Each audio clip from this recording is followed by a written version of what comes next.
എനിക്ക് ഓർമ്മ വരുന്നത്. കേരളത്തിൽ ആദ്യമായി ഒരു മുസ്ലിം തീവ്രവാദി സംഘടനയുടെ പേര് ഉയർന്നു കേട്ടത് ഈ ഉസ്താദിന്റെ ശിഷ്യന്മാരുമായി ബന്ധപ്പെട്ടാണ്. സുന്നി ടൈഗേഴ്സ്. കേരളത്തിൽ ആദ്യമായി ഭീകരവാദ സ്വഭാവമുള്ള ഒരു തട്ടിക്കൊണ്ടുപോകലും ഇല്ലാതാക്കലും ഉയർന്നു കേട്ടതും ആ സംഘടനയുമായി ബന്ധപ്പെട്ടാണ്. അതാണ് ചേകന്നൂർ കേസ്.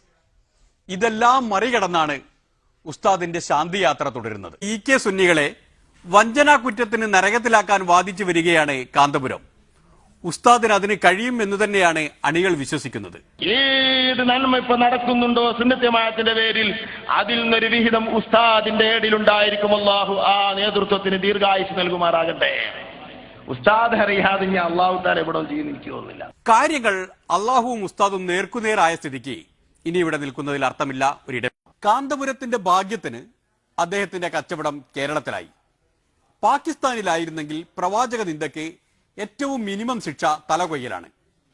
തല പോയാൽ പിന്നെ മുടി വിൽക്കാൻ പറ്റില്ലല്ലോ.